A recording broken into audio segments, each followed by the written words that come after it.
Mobile switch off કરી નાખજો. ના આવડતો બાજુમાં પૂછી જજો.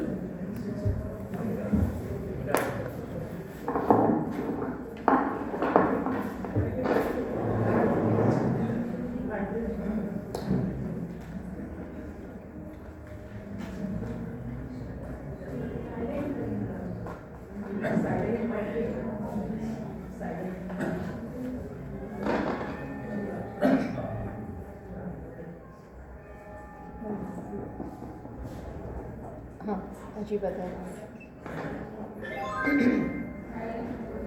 ओम सहनावतु सहनौ भुनक्तु सह वीर्यं करवावहै तेजस्विनावधीतमस्तु मा विद्विषावहै.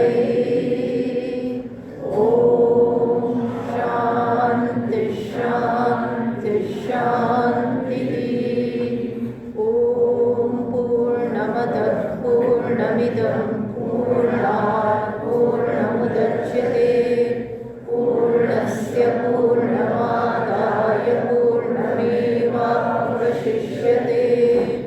ॐ शान्ति शान्ति शान्तिः. श्रुतिस्मृतिपुराणानाम् आलयं करुणालयं नमामि भगवत्पादं शङ्करं लोकशङ्करं शङ्करं शङ्कराचार्यं केशवं बादरायणं सूत्रभाष्यकृतौ वन्दे भगवन्तौ पुनः पुनः. ईश्वरो गुरुरात्मेति मूर्तिभेदविभागिने व्योमवद्व्याप्तदेहाय दक्षिणामूर्तये नमः.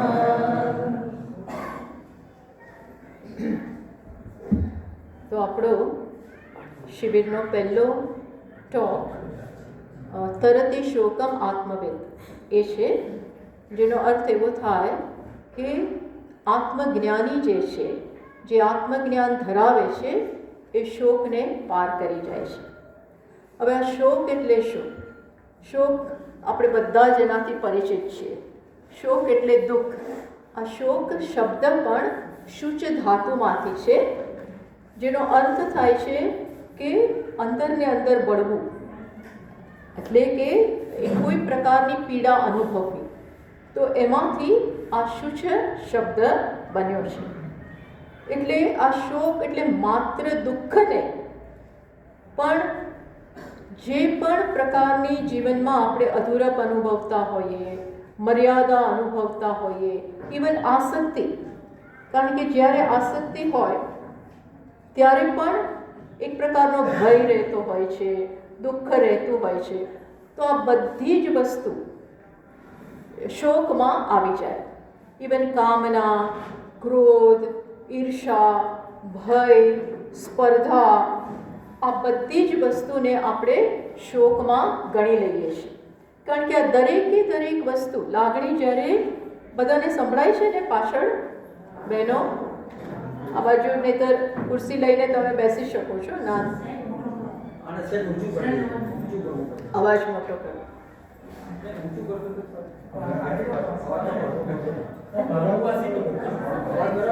મને તો બરોબર લાગે છે, પણ બરોબર ના હોય તો સેજ આંગળી ઊંચું કરજો.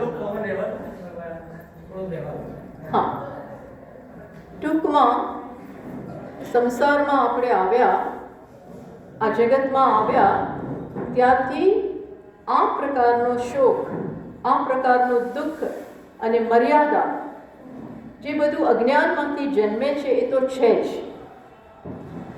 સ્વામીજી મહારાજ અને શાસ્ત્રો કહે છે કે દુઃખ માટે કે અજ્ઞાન માટે આપણે પ્રયત્ન કરવો જ નથી પડ્યો. એ તો આપણે આપણી સાથે લઈને જ આવ્યા છે. અજ્ઞાનમાંથી જન્મતું દુઃખ, શોક વગેરે એ લઈને જ આવ્યા છે. એટલે સતત આ જગતમાં, આ સંસારમાં આપણે દુઃખની લાગણીનો અનુભવ કરીએ છીએ અને કોઈ પણ વ્યક્તિ આમાંથી મુક્ત નથી. જ્ઞાનીઓને બાદ કરતા જે આપણા ટાઇટલમાં લખેલું છે, તરતી શોકમ આત્મવિદ. આત્મવિદ એટલે આત્મજ્ઞાન જે ધરાવે છે એ જ શોકને પાર કરી જાય છે. શોકમાંથી એ જ માત્ર મુક્ત હોઈ શકે. એટલે આ શોક એક યુનિવર્સલ પ્રોબ્લેમ છે. યુનિવર્સલ એટલે બધી જ વ્યક્તિની આ સમસ્યા છે. સાથે સાથે એ ફંડામેન્ટલ પ્રોબ્લેમ છે. ફંડામેન્ટલ એટલે મૂળભૂત સમસ્યા. જો જીવનમાં કોઈ એક મૂળભૂત સમસ્યા હોય જે બધા માટે સમાન હોય અને જેમાંથી કોઈ મુક્ત જ ના હોય, એને કહેવાય ફંડામેન્ટલ અને યુનિવર્સલ પ્રોબ્લેમ. માનવ માત્રની આ સમસ્યા છે. પછી એ ભારતીય હોય, ગુજરાતી હોય, કે પછી અમેરિકન હોય, કે ચાઇનીઝ હોય, કે રશિયન હોય, ગમે તે હોય, અમીર હોય કે ગરીબ હોય, ભણેલા હોય કે ઓછું ભણેલા હોય, કે પછી તદ્દન અભણ હોય. હેવ્સ એન્ડ હેવ નોટ્સ, જેની પાસે છે, કમ્ફર્ટ્સ છે કે કમ્ફર્ટ ન હોય, ઉપરના લોકના હોય કે નીચેના હોય, પ્રાચીન મનુષ્યને પણ આપણે જ્યારે એમના વિશે હિસ્ટ્રીમાં જાણીએ છીએ તો પ્રાચીન હોય કે આધુનિક હોય, ગમે તે વ્યક્તિ, મનુષ્ય માત્રની આ સમસ્યા છે. પ્રાણીઓમાં છે પણ એ આનાથી અજાણ છે.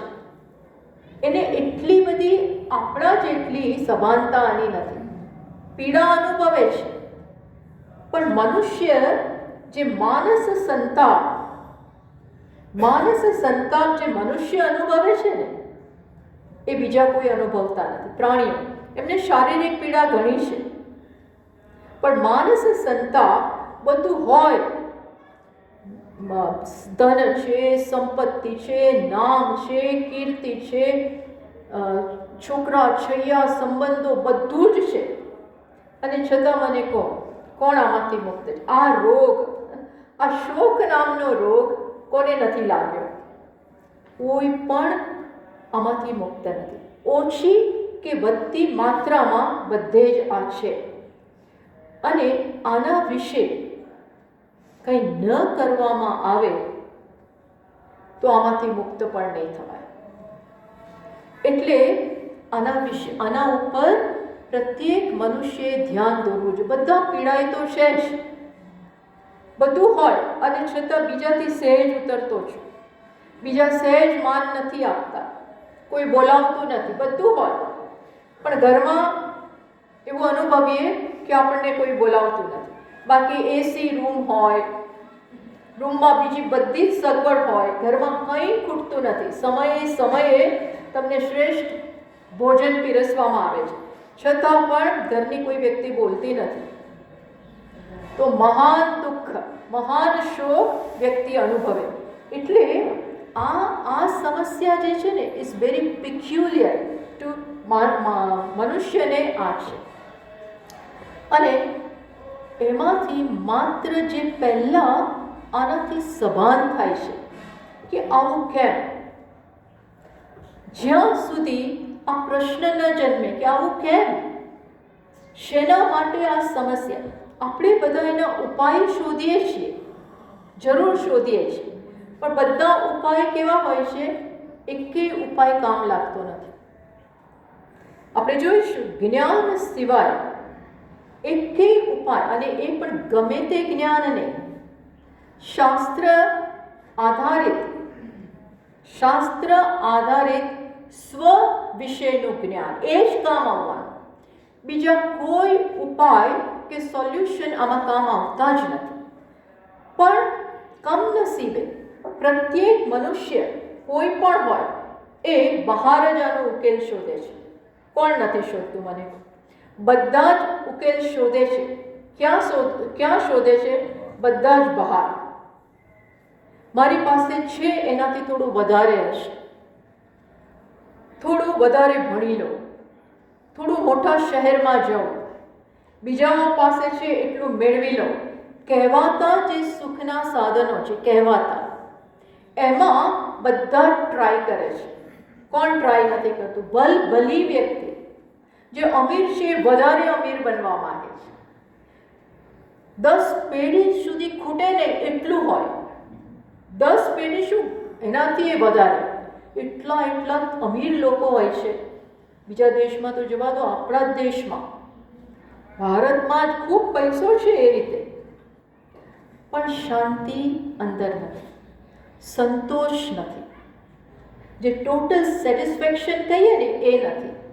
જરાક કંઈક થાય કે આપણી શાંતિમાં વિક્ષેપ પડે, આપણા સંતોષમાં વિક્ષેપ પડી જતો હોય છે.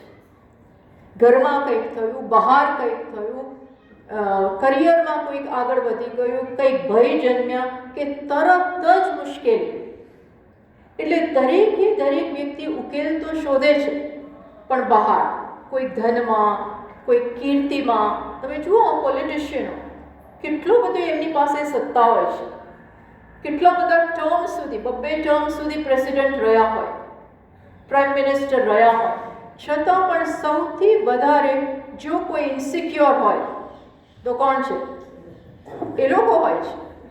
તમે જોજો, જેની પાસે વધારે છે ને એ તો વધારે ઇન્સિક્યોરિટી ફીલ. ઇન્સિક્યોરિટી એટલે બિનસલામતીની ભાવના.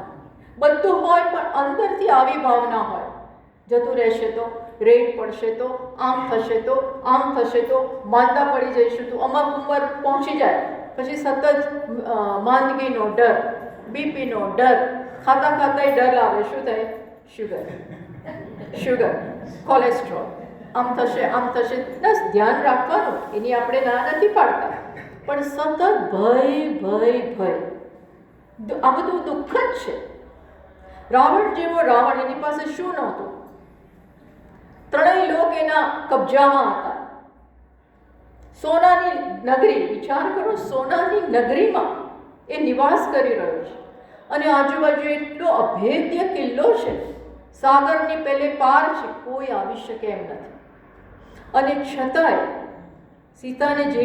સીતાજીને જેવા લાવી દીધા, ત્યાર પછી એ સૂઈ નથી શક્યો, કારણ કે એને ભય છે કે મેં ખોટું કામ કર્યું છે અને ગમે તે ક્ષણે કંઈક થવાનું છે.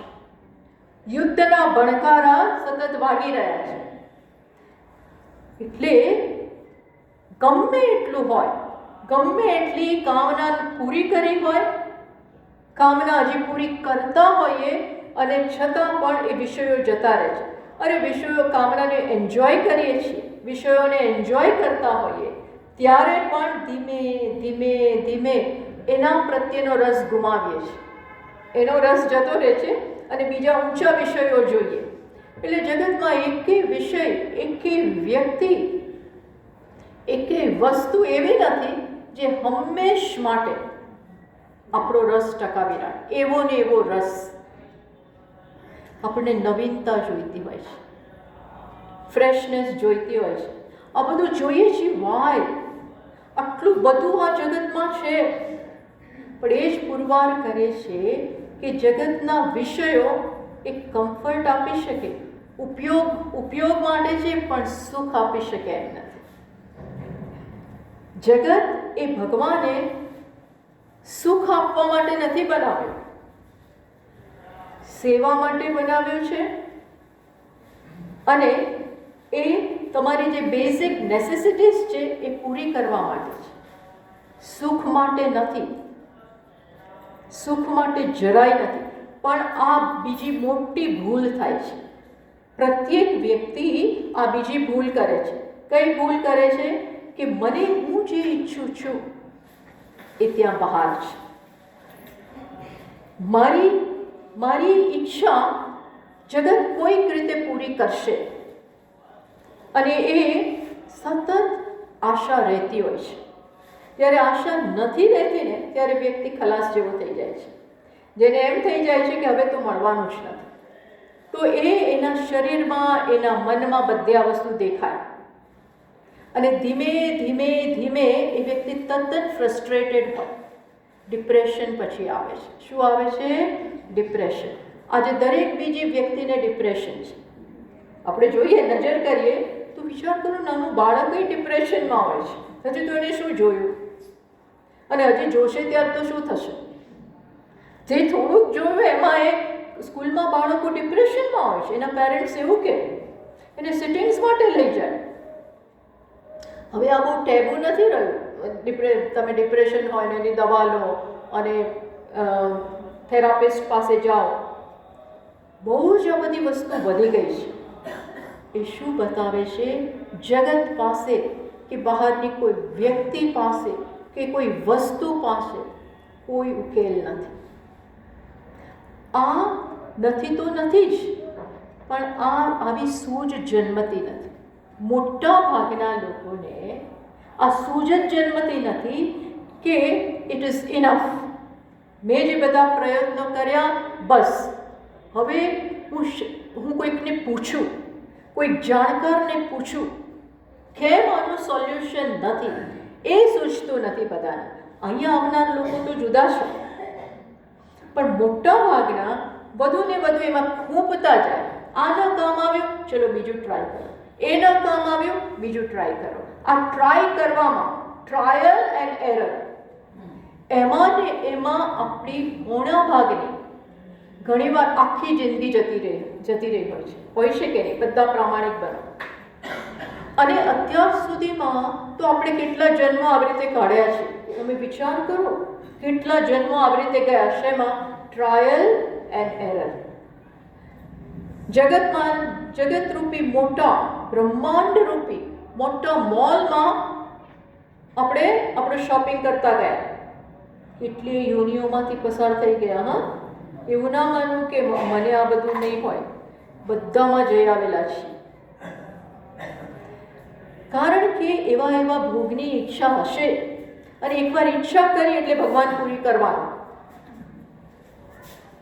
બધે જ ટૂંકમાં આ બહારથી મારા પ્રશ્નનું નિરાકરણ કરવાની જે ટેવ પડી ગઈ છે એ જતી જ નથી.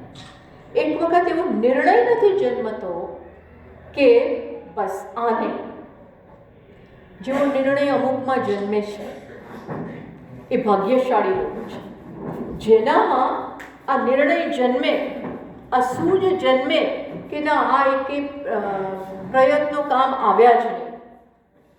હવે મને કોઈ ગુરુજન કે શાસ્ત્ર સુધી તો આપણી પહોંચ નથી, પણ શાસ્ત્રને જાણનારા, અથવા હું તો કહું કે ભગવાનને એવી પ્રાર્થના કરે કે ભગવાન, કોઈ રસ્તો દેખાતો નથી, કોઈ વસ્તુ મને સંતોષ આપતી જ નથી.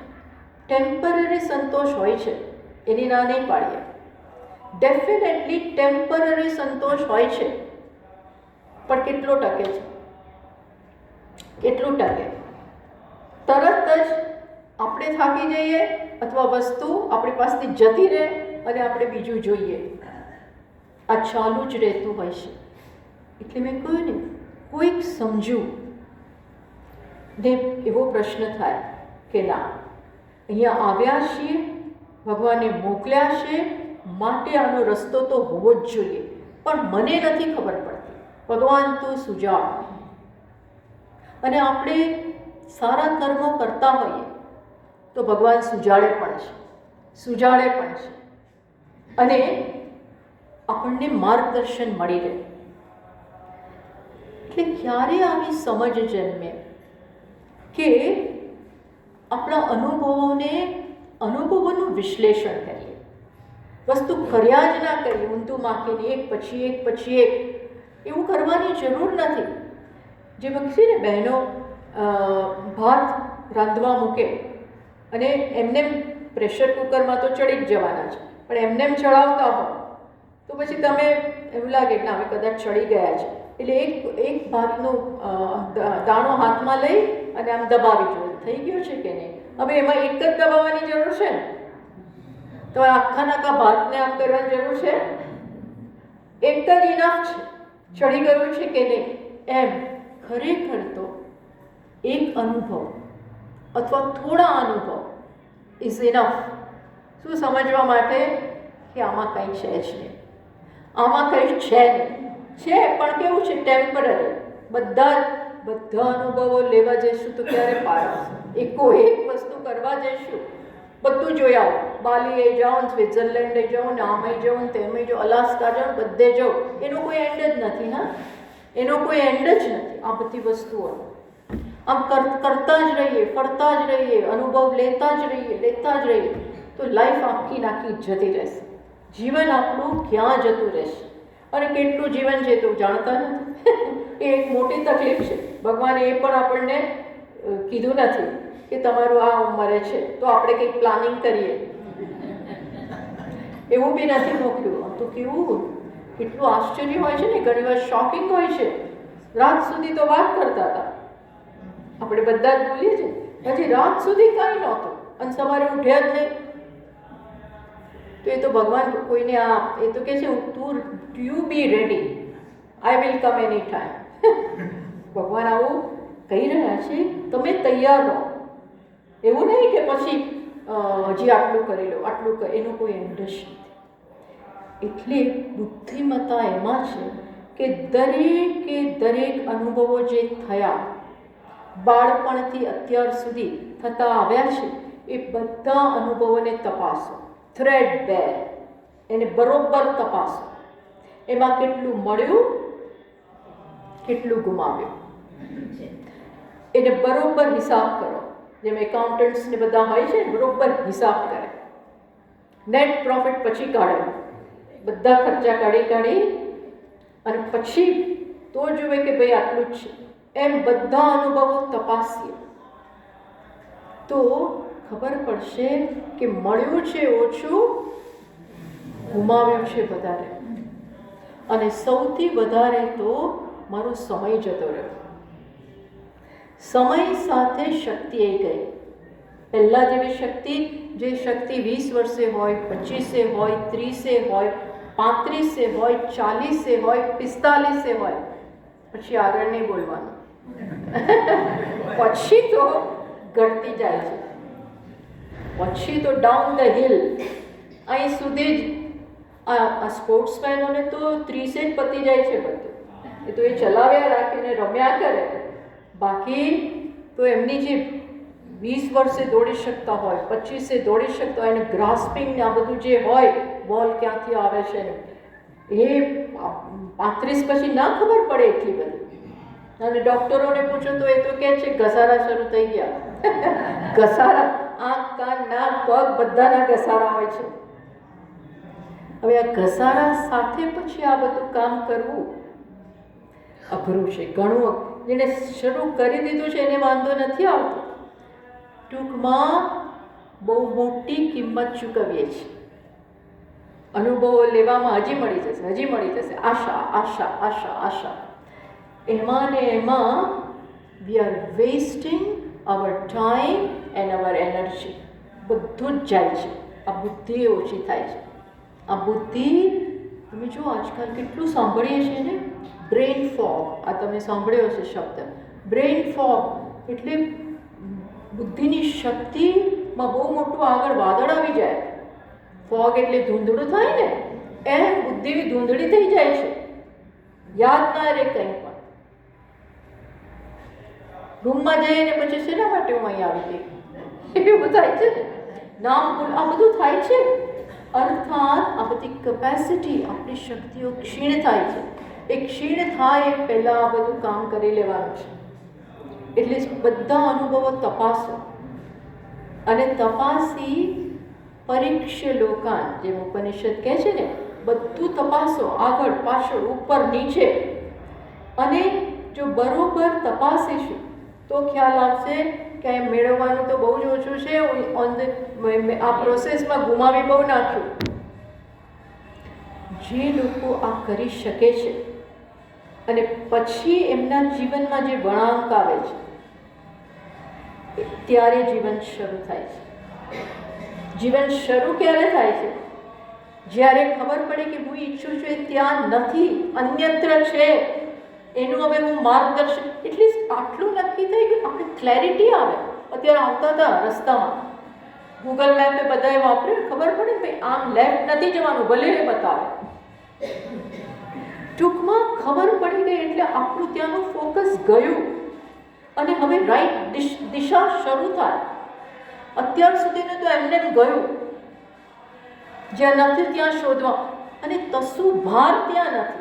એક જરા કંઈ હોય ને તો આપણને એમ થાય કંઈક તો મળ્યું, પણ એ મળ્યું નથી, એણે મારું લઈ લીધું છે. આ માયા છે.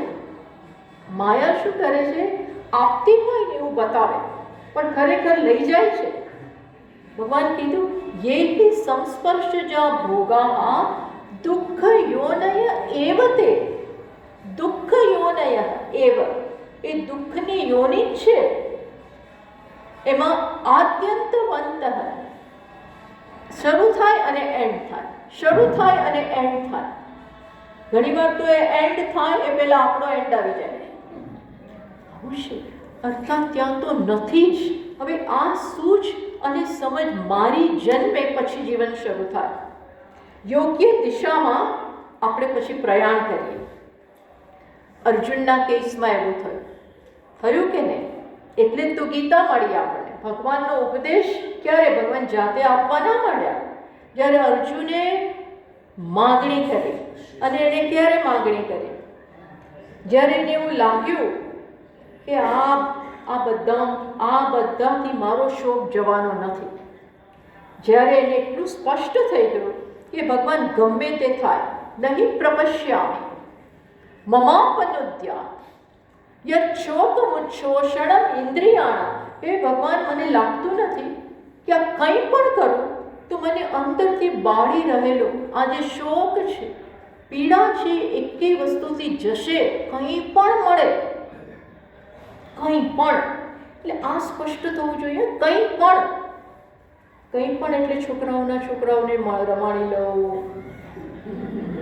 પછી આપણને આપણું નથી હોતું, પણ આપણું થઈ જાય, પછી એમને જોઈ લો, એમને રમાડી લો, મજા કરી લો. ઘણી વાર તો છે ને એવું બનતું હોય છે કે પછી આસક્તિ વધતી જાય છે. જેમ જેમ આપણે ઉપર જાય ને, અહીંયા બધાને કોઈને એવું નથી, અહીંયા કોઈને જ એવું નથી, પણ બાકી એવું થાય કે જેમ ઉંમર હવે વધી એમ તમે વધારે સંસાર પ્રત્યે આસક્તિ આવતી હોય છે. અરે આ બહુ કમનસીબી છે, કારણ કે now the time has past.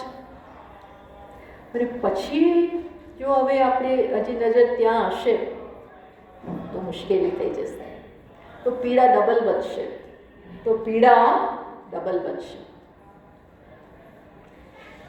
માટે આ વિચારો, જ્યાં છો ત્યાં કોઈ એક અનુભવ જુઓ. કોઈને કહેવાનું નહીં કે આમાં આટલી તકલીફ છે, તારા ને મારા સંબંધમાં આટલી તકલીફ, એવું કહેવાનું નહીં કોઈને. પણ અંદરથી બધું તપાસો, કોઈ એક વસ્તુ તપાસો તો ખ્યાલ આવશે કે આ બધું બ્યુટીફુલ છે, પણ મને મારી ઝંખના પૂરી થઈ નથી. મને પૂર્ણ સંતોષ, આનંદ મળ્યો નથી, મળવાનો નથી. એટલે એ આશા છોડી દો. Just give it up. છોડી દો એ આશા. છોકરા હોય કે છોકરી હોય કે પત્ની હોય કે પતિ હોય કે આપણો ધંધો હોય કે ફાર્મ હાઉસ હોય કે ફેક્ટરી હોય કે જે હોય એ મનમાં સ્પષ્ટ કરી દો, પછી કરવાનું જે હોય. બ્રહ્મણ્યાધાય કર્મ. જેવી આ ખબર પડે એટલે ખરેખર તો એ ભાગ્યશાળી મોમેન્ટ છે લાઈફની. અને જ્યારે આવું થશે ત્યારે એની જાતે ભગવાન મદદ મોકલે જ છે. એ નિયતિની આખો ઓર્ડર, આ બધું ઓર્ડરમાં છે, કુદરતના આ ઓર્ડરમાં છે. ભગવાન સર્વત્ર છે.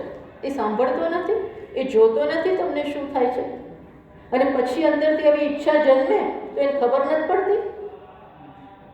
આપણો એક પોકાર, હે ભગવાન તું રસ્તો બતાવ તું, મારે હવે ભગવાનનું નામ, ભગવાનને ભજવા છે. આવું થાય ને મંગલ ભવન અમંગલ હારી દ્રવૌસુ દશરથ અજીર વિહારી અબ પ્રભુ કૃપા કરીએ ઇહ ભાંતિ સબ તજ ભજન કરવું દિન રાત. આવું જ્યારે થાય તો એ ભગવાન બહુ જલ્દી સાંભળે છે. ભગવાનને કોઈ હિયરિંગ એડની જરૂર નથી, એ તરત સાંભળી જાય. અને he is waiting for that.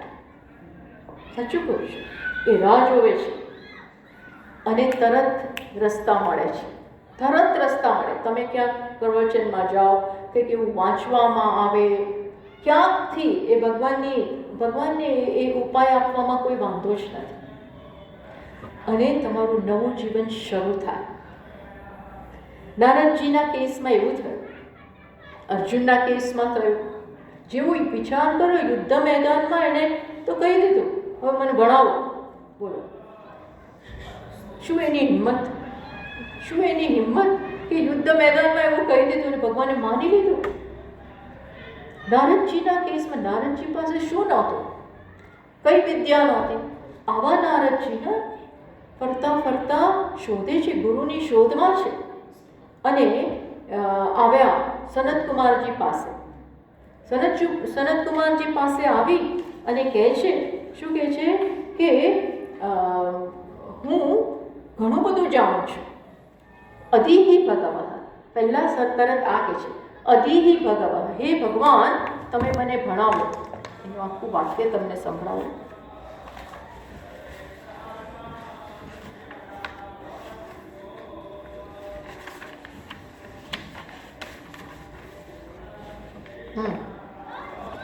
ઇતિ ઉપસસાદ સનતકુમાર નારદ તમ ઉવાચ.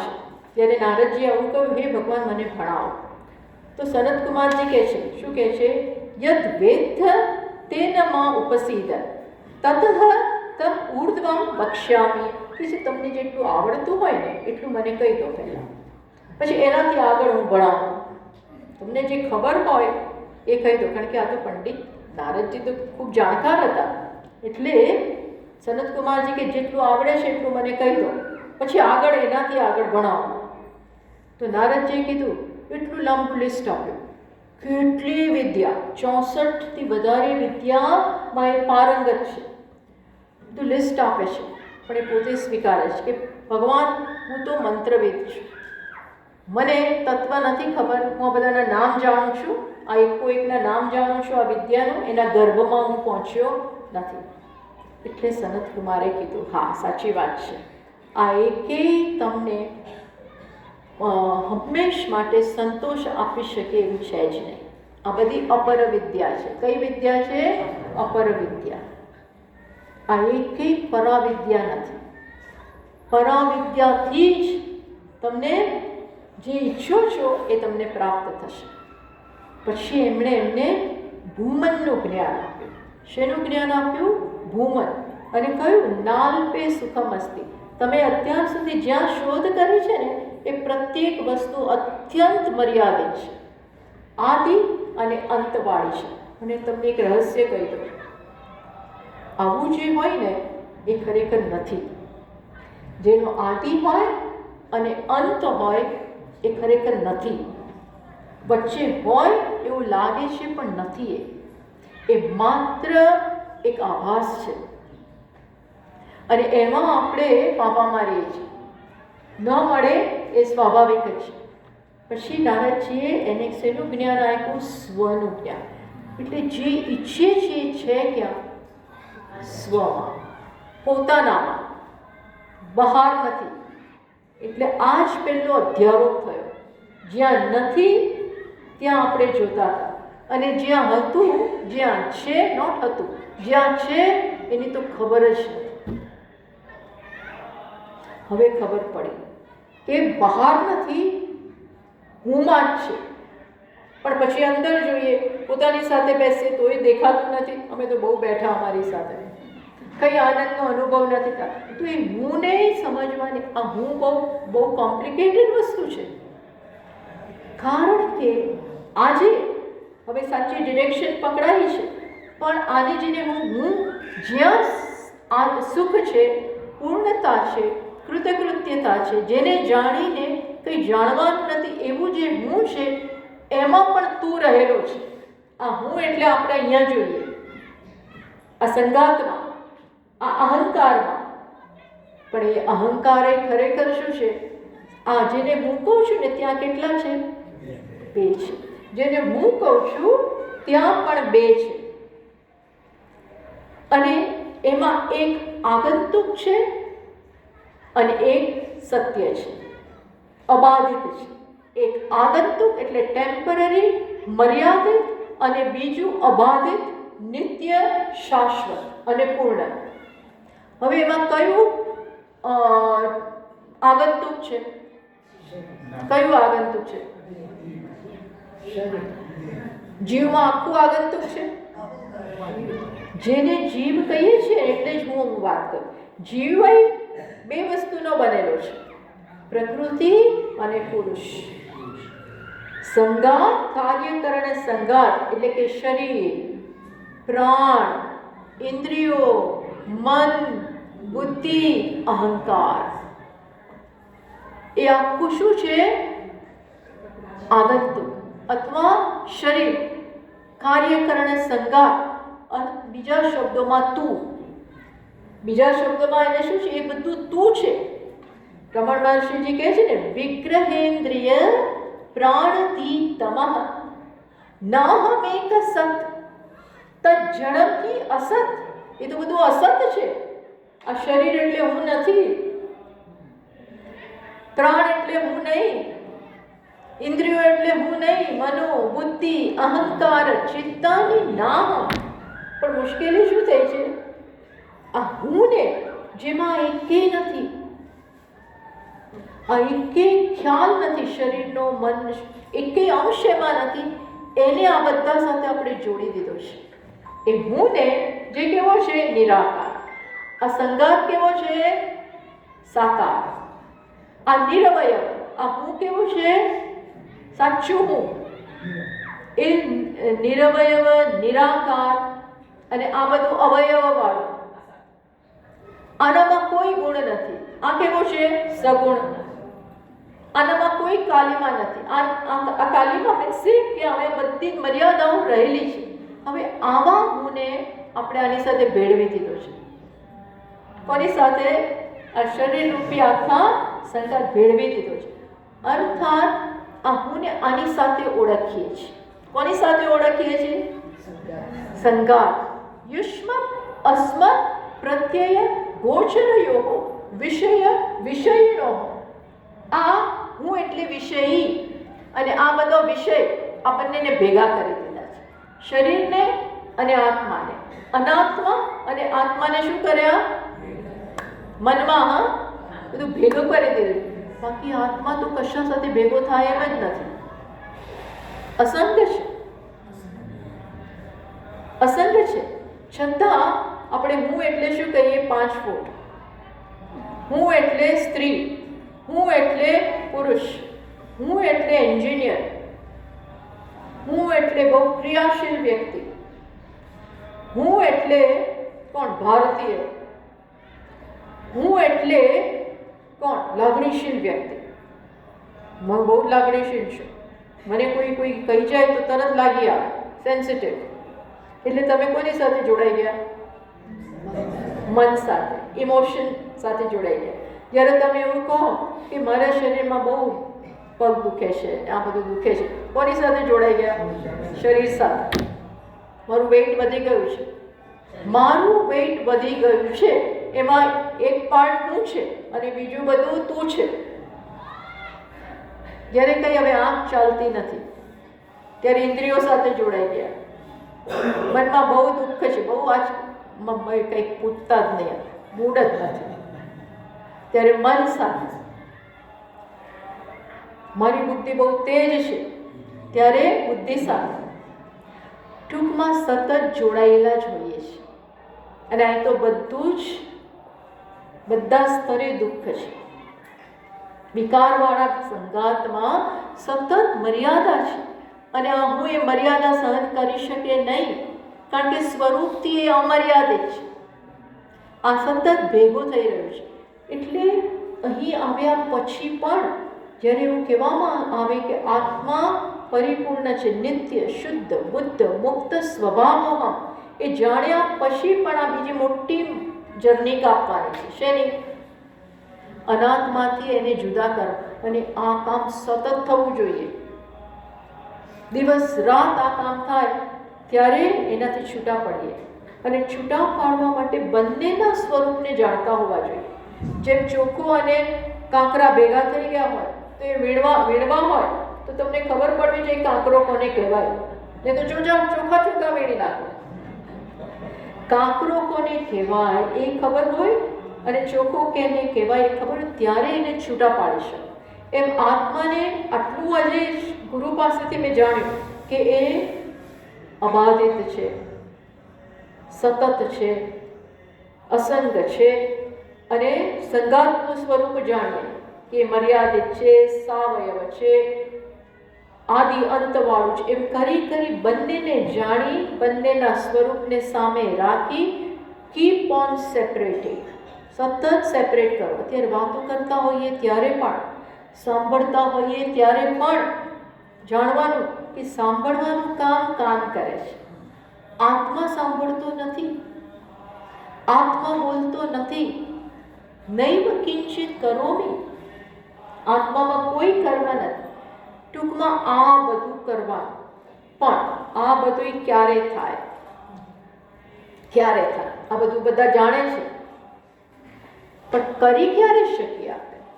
જ્યારે આપણું અંતઃકરણ પૂર્ણ શુદ્ધ હોય, સાથે સાથે ફોકસ્ડ હોય.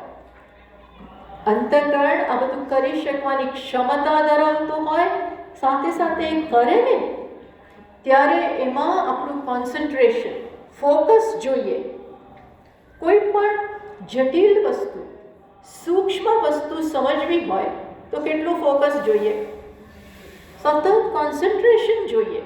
તો આત્મા તો અત્યંત અણોહો અણીય, એકદમ એની કોઈ સાઇઝ જ નથી કે તમે પકડો.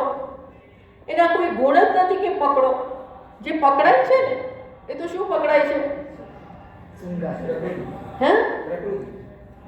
એટલે અનાત્માનો અંશ એ જ પકડાય છે, આત્માને નથી પકડતા. માટે હૃદય આપણું અંતઃકરણ આ બે વસ્તુઓથી સંપન્ન હોવું જોઈએ. કઈ બે વસ્તુ? શુદ્ધિ પ્લસ એકાગ્રતા. શુદ્ધિ અને એકાગ્રતા એ એમને આવતી નથી.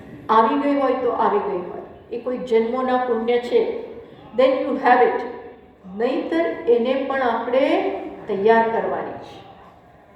અને એને શેનાથી શુદ્ધિ શેનાથી થશે? શેનાથી? ના, પહેલો સ્ટેપ તો કયો છે? શ્રવણ પહેલાનો સૌથી પહેલો શુદ્ધિનો સ્ટેપ છે કર્મયોગ. એટલે કરતા અશુદ્ધિ દૂર કરો. કરતા શુદ્ધ પરમાત્મા સાથે જોડાઓ. અને એમની સાથે જોડાવું એટલે જ અશુદ્ધિનો ત્યાગ.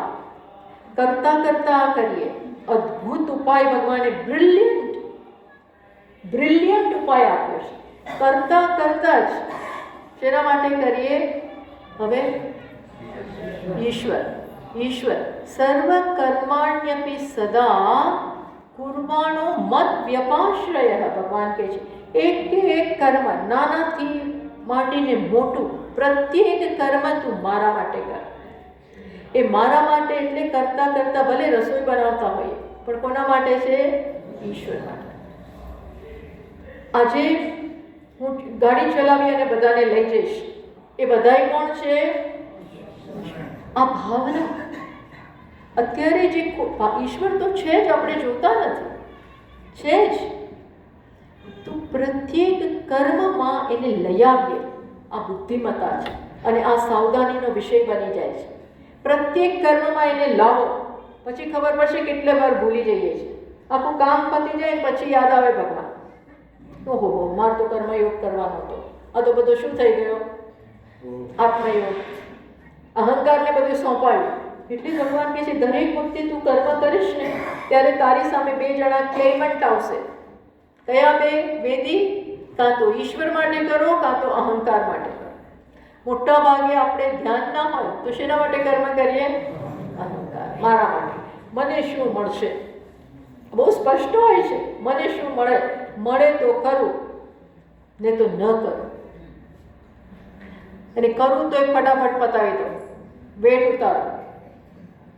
એટલે આપણે માનીએ છીએ આ બધું કરીને છૂટી ગયા, પણ કશાથી છૂટાતું નથી. એ દરેક વખતે આવું વિચારીએ ને એટલો આપણું અજ્ઞાન દ્રઢ થાય, સિમેન્ટિક. એટલે આપણે જ આપણા અજ્ઞાનને દ્રઢ કરતા હોઈએ છીએ. દરેક વખતે ઈશ્વરને ભૂલી માત્ર અહંકારને આગળ કર્યો કે અજ્ઞાન દ્રઢ થયો. સ્વાર્થ વધ્યો, સંકુચિતતા વધી, રાગ વધ્યો, દ્વેષ વધ્યો, ભય વધ્યો, સ્પર્ધા વધી, ઈર્ષા વધી, વધી વધી વધી વધી બધું વધતું જ જાય છે. જેવા અસાવધાન થયા અને ઈશ્વર માટે ન કર્યું, ભલે આપણે પણ બહુ કર્મયોગ, પણ કર્મયોગ એટલે માત્ર કર્મ કર નહીં કરવાનું. કર્મયોગ એટલે ઘસાવાનું. એટલે તો એ અઘરું છે. દરેક વખતે બીજા માટે કરવું, મારું જોવાનું જ નહીં. Not easy. આ પહેલો સ્ટેપ જ અઘરો છે. આ પહેલો જો બરોબર થાય તો શુદ્ધ થતા જઈએ, અને એ શુદ્ધિ સંત બનાવનારી છે. આ શુદ્ધિ જ કર્મયોગ રૂપી શુદ્ધિ જ સંત બનાવે છે. એક નિસ્વાર્થ વ્યક્તિ એટલે સંત. જાણજો, જેટલી નિસ્વાર્થતા એટલા આપણે સંત. ખરેખર એટલે એ કરીએ એટલે શુદ્ધ થાય, અને જીવનમાં થોડી ઉપાસના હોય. ઈશ્વરની ભક્તિ વગર કશું શક્ય છે જ નહીં. આ સમજી લેજો. એમને આપણે તૈયાર થઈ જઈશું એ ભૂલી જવાનું. ભક્ત્યા મામ અભિજાનાતિ યાવાન્યશ્ચાસ્મિ તત્વતઃ. ભગવાન સ્પષ્ટ શબ્દોમાં કહે છે ભક્તિથી ઈશ્વરની કૃપા થાય ને તો જ આ બધા સાધન, કર્મયોગ છે, શ્રવણ છે, મનન છે, એ બધું સરળ બને અને ઉતરે. આમ આવીને જતું રહે એવું ને, ઉતરે. એ ક્યારે થાય? ઈશ્વરની સતત કૃપા. ઈશ્વરની કૃપા વગર બધું નકામું છે. ખરેખર તો હું કેટલું એની કૃપા માટે કરું છું. કર્મયોગ એ ભક્તિ જ છે. અને પછી થોડી આપણા જીવનમાં ભગવાનની ઉપાસના હોય, ધ્યાન, ફોકસ આપણે કરતા હોઈએ, ધ્યાન કરતા, ઈશ્વરના ગુણના, ચિંતનનું, આ બધાનું ધ્યાન કરતા હોઈએ તો મનમાં ફોકસ આવે, એકાગ્રતા આવે. અને પછી જુઓ શ્રવણ કેવું થાય છે. પછી મનન તો બહુ ઓછું કરવું પડશે. અને શું આવે? નિધિધ્યાસન. બધી વિપરીત ભાવનાઓ આપણામાંથી કરવા માટે. વિપરીત ભાવના એટલે હુંમાં જે તુનો ભાવ ભળી ગયો છે, આત્મા જેવો છે એના બદલે એને જે માની લેવામાં આવે છે, હું સ્ત્રી છું, હું પત્ની છું. આ તો બહારના બધા આ વેશ બરોબર છે, પણ અંદરથી મને ખબર છે અમારું કાંઈ નથી. એટલે એમાં જ આપણે સતત રહીએ. વેશ બધા રોલ બધા આપણે પ્લે કરતા હોઈએ, રોલ અદા કરતા હોઈએ, ત્યારે પણ મનનો એક ખૂણો તો સતત આત્મારૂપી વેશી સાથે જ હોય, એની જોડે જ રહે. ચિદાનંદ રૂપા. જનક રાજા આટલું મોટું કામ કરી કેવી રીતે શકતા હતા અલિપ્ત રહીને? કારણ કે સતત આત્મા જોડે હતા. ભલે બહારથી બધું જે કરવાનું એ કરતા હતા, પણ આ બધું જ્યારે કરતા રહીએ ત્યારે કોને ઓળખીએ? આત્મા. એ આત્મા કેવો છે? તો કહ્યું સનત કુમારે કે ભૂમન એટલે આનંદ સ્વરૂપ. એમણે કહ્યું ભૂમા કેવું છે? તો એમણે કહ્યું કે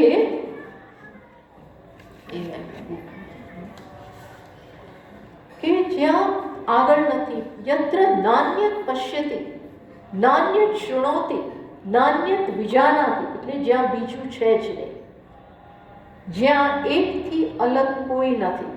એટલે બધા ઓગળી નથી જતા, પણ જ્યારે જગતને જુએ ત્યારે એ કોને જુએ કે આ તો બધા અધ્યારોપિત નામરૂપ છે, આત્મા તો એક જ છે. એ હુંમાં સર્વ આવી જાય. આ દ્રષ્ટિ શાસ્ત્રોની ના રહે, એની પોતાની પણ થતી જાય. આ જ્ઞાન એને ધીમે ધીમે ઉતરતું જાય. ઉતરે, જેટલા પ્રમાણમાં ઉતરે એટલો આનંદનો આવિર્ભાવ થાય. અત્યારે આનંદ જેટલું મારું અજ્ઞાન છે, અજ્ઞાનમાંથી જન્મથી ખોટી ભાવના એને કારણે કુંઠિત થઈ ગયું છે, એનો પછી આવિર્ભાવ થશે, ક્લેરિટી. પછી આપણે એકલા હોઈએ, લોકો સાથે હોઈએ, બધું કરતા હોઈએ, ત્યારે પણ આપણે કેવા છીએ? પૂર્ણ પૂર્ણ પૂર્ણ. સંતોષ સંતોષ છે. મળે તોય ઠીક, ન મળે તોય ઠીક.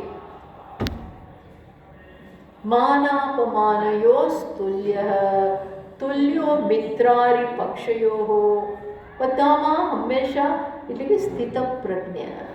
સ્થિત પ્રજ્ઞ એટલે ગુફામાં જઈને નથી બેસતો, અમુક બેસે ખરા, જેવા જેના પ્રારબ્ધ, જગતના મધ્યમાં હોય તો પણ એની પ્રજ્ઞા સ્થિર હોય, પણ હવે રાઈટ ડિરેક્શન પકડાઈ ગઈ છે.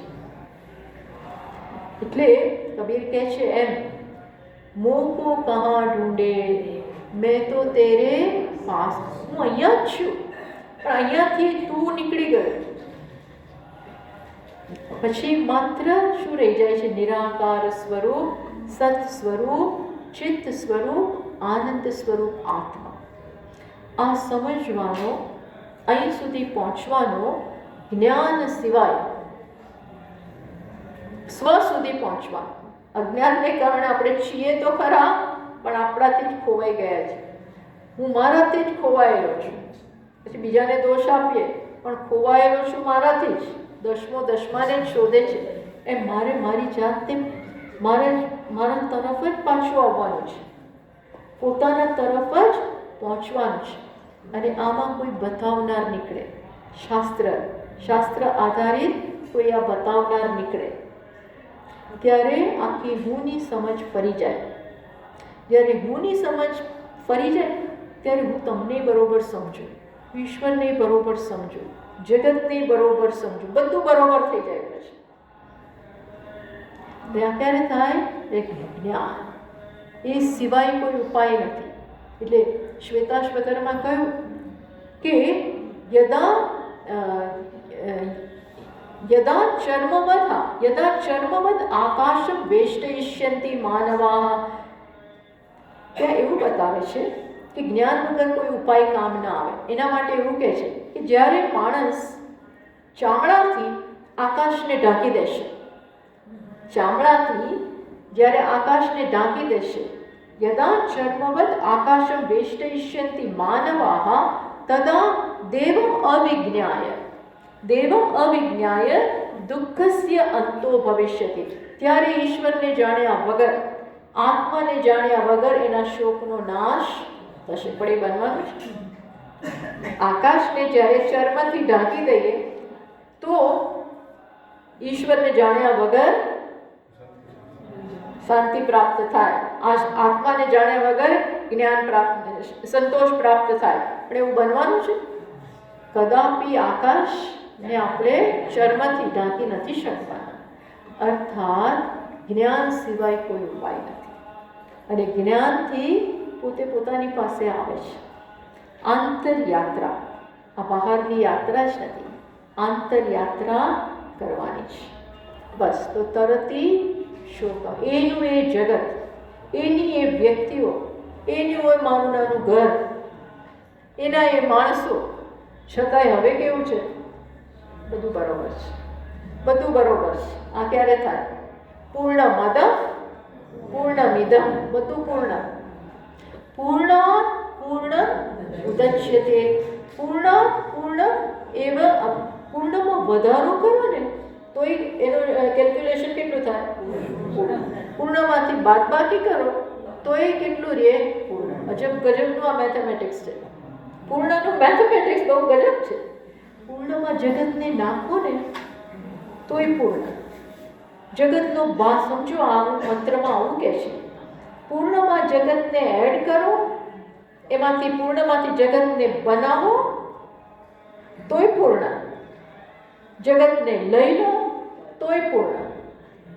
જગત એડ કરો તોય પૂર્ણ. માઇનસ કરો તોય પૂર્ણ. અર્થાત કશું વધારવું ન થાય, ઘટાડો ન થાય. એ માઇનસ કરવું, વધારવું, ઘટાડવું એ બધું માત્ર કલ્પના છે. સ્વપ્નમાં જેમ આપણે જોઈએ છીએ, સ્વપ્નમાં હું લોટરી જીતું તો કેટલું જીત્યા? ઉઠે ત્યારે કેટલું હોય? કંઈ. અને એમાં કોઈ મારા પૈસા લઈ ગયા, મેં કોઈના લીધા તો પાછા ના આપ્યા, અથવા મારું કોઈક લઈ ગયું તો એ ઉઠીએ ત્યારે એના એ જ. એવું છે આ જગતનું એકેય વસ્તુ મારામાં વધારો કરતી નથી, ઘટાડો નથી કરતી. ન કર્મણા વર્ધતે નો કનિયા એશ નિત્યો મહિમા બ્રાહ્મણસ્ય. ત્યાં બ્રાહ્મણ એટલે આત્મા સ્વરૂપ. એનો મહિમા તો જુઓ, કશાય દ્વારા એનામાં વધારો ના થાય, કંઈક કશાય દ્વારા ઘટાડો ના. એવો પૂર્ણ આત્મા છે. બસ એમાં સ્થિત થઈ જાઓ. આ જ્ઞાનનો આ મહિમા છે. એટલે ભગવાને કહ્યું છેલ્લા સમયે પણ આ જો જ્ઞાન થાય તો માણસ તરી જાય. સ્થિતપ્રજ્ઞનો છેલ્લો શ્લોક કયો?